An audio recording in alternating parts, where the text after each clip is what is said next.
The single dad stood at the edge of the runway with his 4-year-old daughter on his shoulders, and neither of them noticed the black SUV that had stopped 50 yards away, or the man inside it who hadn't stopped staring at him for the last 3 minutes. Nobody watching that morning could have guessed that in less than an hour, the most powerful CEO in the state would walk across that tarmac and salute a man in a faded jacket like he was still following orders. But we need to go back 6 years before that morning, back to the day everything fell apart for the single dad, to understand why that salute meant more than any paycheck ever could. The single dad had been a pilot once. Not the kind who flew for an airline, checking boxes and reading numbers off a screen. He'd flown fighter jets, the kind of aircraft that most people only see in movies. He had a call sign, the nickname his squadron gave him, the one thing that made him feel like he belonged to something bigger than himself. But 4 years after his daughter was born, his wife left, and left the little girl with him. No note explaining why. No goodbye. Just an empty closet and a confused toddler asking where mommy went. He didn't have an answer then. He still didn't have one now. He left the service not long after, because there was nobody else to raise her. No parents nearby. No family willing to step in. Just him, a duffel bag of memories, and a little girl who needed him more than the sky ever had. He took a job as a mechanic at a small regional airport, fixing landing gear for pilots who got to do what he used to do. Every time a jet took off, something inside his chest tightened, like an old wound that never fully closed. But he never let his daughter see that. Not once. "Daddy, why do you always watch the planes?" she asked him one afternoon, her small hand wrapped around his greasy fingers. He knelt down, wiped the oil off his hands onto his jeans, and said, "Because once upon a time, I used to be one of the good guys up there, keeping people safe." "Are you still a good guy?" He smiled, though his eyes were wet. "I try to be, baby. Every single day." Money was tight. Some months he skipped meals so she wouldn't have to. He worked double shifts whenever the airport let him, and on his days off he drove for a rideshare company just to keep the lights on. He never complained. Not to her, not to his coworkers, not even to himself in the quiet moments before sleep. He just kept moving forward, because that's what fathers do when there's no one else to catch them if they fall. Then one Tuesday morning, everything changed. A private jet needed emergency repairs before a scheduled departure, and the single dad was the only mechanic available. He worked fast, precise, the way he used to work under pressure in the cockpit. When he finished, he wiped his hands and looked up to see a man in an expensive gray suit watching him from the hangar door. The man's eyes were fixed on something else entirely, the faded patch stitched onto the collar of the single dad's old flight jacket, the one he still wore under his coveralls on cold mornings. "Where did you get that jacket?" the man asked, his voice suddenly unsteady. The single dad glanced down instinctively. "It was mine. From my service days." The man stepped closer, and for a moment his composed CEO expression cracked into something raw, something almost frightened. "What's your call sign?" The single dad frowned, caught off guard by the question. When he answered, the man's face went pale, like he'd seen a ghost standing in coveralls holding a wrench. "You don't remember me, do you?" the man whispered. The single dad studied his face carefully, searching for something familiar beneath the expensive haircut and the confident posture. And then it hit him, a memory buried under years of exhaustion and heartbreak. A mission gone wrong.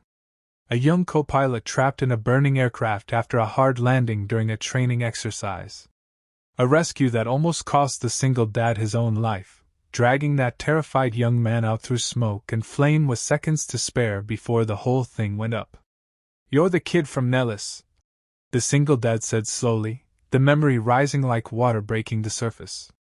"The one who panicked during the emergency landing." The man nodded, his throat tight with emotion he clearly hadn't expected to feel that morning. "You pulled me out. You could have left me. Everyone else did. You didn't."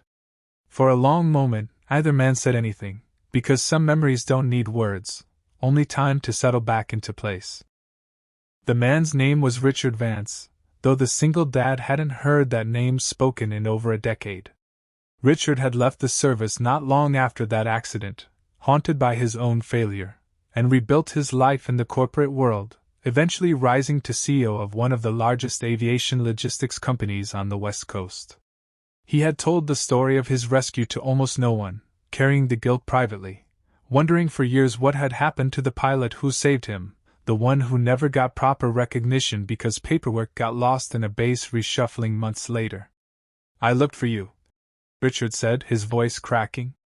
"After I got my life together, I tried to find you. Nobody could tell me where you went." The single dad shrugged, the same tired shrug he gave every hardship life handed him. "I got out. Had a daughter to raise."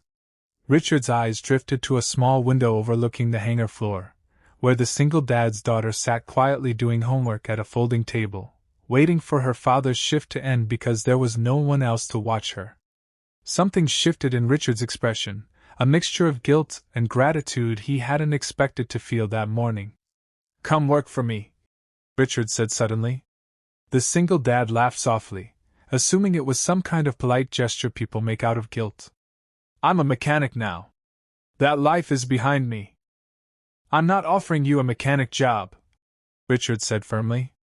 "I'm offering you a pilot position. Corporate flights. Better hours. Better pay. Health insurance for your daughter. A real future." The single dad's hands trembled slightly, though he tried to hide it. It had been years since anyone offered him anything close to hope. "Why would you do that?" Richard's eyes filled with tears he didn't bother hiding. "Because you saved my life once, and I never got to properly thank you. Because a man who sacrifices everything for his daughter deserves to fly again. Because sometimes the universe gives you a second chance to do the right thing, and I refuse to waste mine." Word of the reunion spread quickly through the airport staff, and by the time the single dad walked out to his car that evening, several coworkers had gathered near the entrance, having overheard fragments of the extraordinary story. His daughter walked beside him, holding his hand, unaware of how dramatically her small world was about to change. 3 weeks later, the single dad stood on that same runway wearing a crisp new uniform, waiting to fly his first official flight for Vance Aviation Logistics. His daughter stood beside him, dressed in a tiny matching jacket Richard had specially made for her, grinning from ear to ear as employees gathered to watch the historic moment. When Richard arrived, dressed simply instead of his usual expensive suit, he walked directly toward the single dad and stopped a few feet away, standing at attention like the years hadn't passed at all. Then, in front of everyone, Richard raised his hand in a formal salute, the same salute exchanged between men who had once trusted each other with their lives. "Welcome back to the sky," Richard said, his voice thick with emotion. The single dad returned the salute, tears streaming freely down his face for the first time in years, unashamed, unguarded, finally free from the weight he had carried silently for so long. His daughter tugged at his sleeve, looking up at him with wide, curious eyes. "Daddy, are you a good guy again?" He knelt down, pulled her into his arms, and whispered, "Baby, I never stopped being one. Sometimes good guys just need someone to remember them." That evening, as the sun dipped below the horizon, painting the sky in soft shades of orange and gold, the single dad sat on the wing of his aircraft with his daughter curled against his chest, watching the world quiet down around them. For the first time in 6 long years, he felt something he had almost forgotten how to feel: peace. Not because life had become easy, but because kindness had finally found its way back to him, carried by a man he once saved without ever expecting anything in return. Sometimes the smallest act of courage we offer another person becomes the very thing that saves us years later, in ways we could never predict. Kindness has a way of circling back when we least expect it, arriving exactly when we need it most, reminding us that no sacrifice made from love is ever truly forgotten. If this story touched your heart, please like this video, leave a comment to share your thoughts, share it with someone who needs hope today, and subscribe to Wings of Kindness for more inspiring stories. Remember, even the smallest act of kindness can change someone's life forever.